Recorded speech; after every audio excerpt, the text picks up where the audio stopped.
Oslo. Europe 1, 7h41, votre invité Lionel Alain Antil, directeur du Centre Afrique subsaharienne à l'IFRI, l'Institut français des relations internationales. Bonjour Alain Antil. Bonjour. Merci d'être en ligne avec nous ce matin pour éclairer nos auditeurs sur les enjeux de ce qui se joue actuellement au Niger depuis le putsch militaire qui a renversé mercredi dernier le président élu Mohamed Bazoum. Est-ce que l'on peut dire, Alain Antil, que les pays occidentaux ont perdu leur dernier allié crédible dans la lutte contre l'influence islamiste au Sahel, notamment après les coups d'État au Mali et au Burkina Faso ? Écoutez, ils risquent de l'avoir perdu parce que malgré toute la pression, pour l'instant, la junte n'a pas décidé de partir. Là, hier, il y a eu une réunion pour l'Union économique. La liaison est très mauvaise, Alain Antil. Je vais vous demander de bouger un peu, peut-être pour que l'on vous entende mieux, si vous le voulez bien. Voilà, je vous disais que une réunion hier à l'UEMOA, l'Union économique et monétaire d'Afrique de l'Ouest, qui a décidé des sanctions très très fortes. Et c'est pas seulement les Occidentaux évidemment qui sont déçus, ce sont aussi toutes les instances africaines, régionales et continentales qui commencent à faire pression sur cette junte. Alors on va en reparler, mais pour revenir à ma question plus précisément, si vous le permettez, est-ce qu'il y a un risque justement de l'amplification de l'influence islamiste au Sahel du fait donc du renversement du président Mohamed Bazoum, qui était en quelque sorte l'allié des Occidentaux pour résister à cette influence islamiste ? Oui, tout à fait. Il y a un risque puisque si on regarde ce qui s'est passé à Bamako ou à Ouagadougou, après l'arrivée des juntes au pouvoir, on a eu une dégradation de la sécurité. Donc il y a fort à penser que une installation de la junte va créer un désordre et profiter aux salafistes djihadistes. On a assisté hier, Alain Antil, à des manifestations anti-françaises à Niamey, notamment donc devant l'ambassade de France. Pourquoi la France est-elle ainsi visée par les partisans du putsch Parce que c'est le partenaire traditionnel depuis les indépendances. Et parce qu'il y a un sentiment anti-français qui s'est développé ces dernières décennies en Afrique, qui rend la France responsable de tous les maux de l'Afrique. C'est une manière pour les politiciens de dégager de leur responsabilité. Si le Niger est pauvre, c'est de la faute de la France. S'il y a des djihadistes, c'est de la faute de la France. Enfin, c'est la bonne réponse à tout.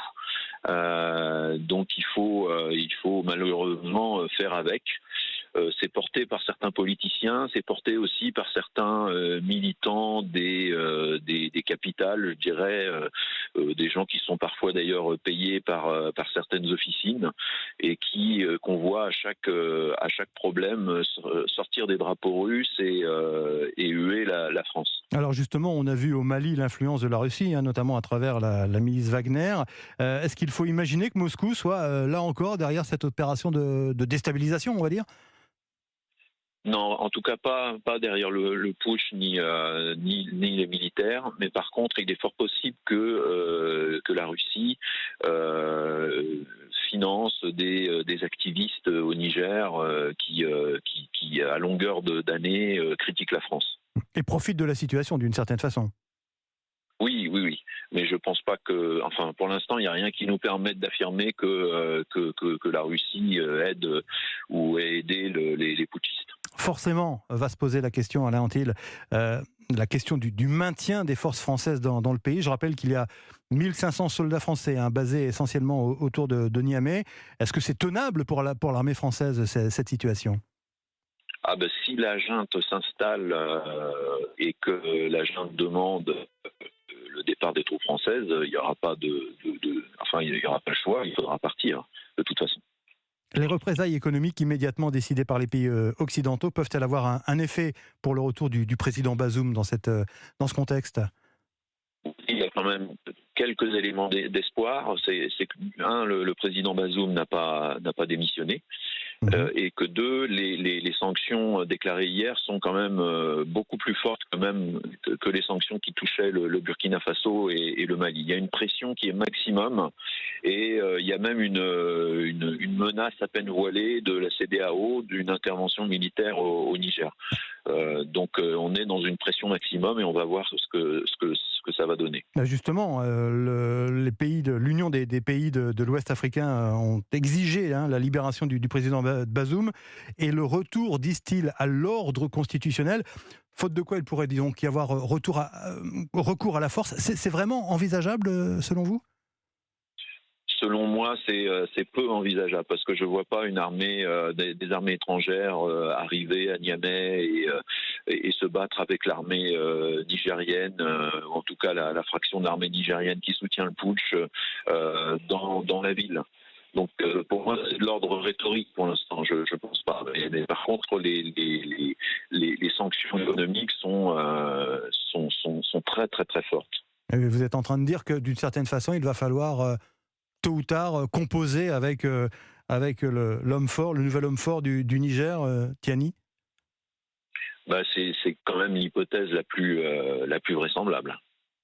Et dans ce cadre-là, donc on en revient à ce qu'on disait au début de notre entretien, beaucoup d'interrogations sur la possibilité des Occidentaux de contrer l'influence islamiste dans la région.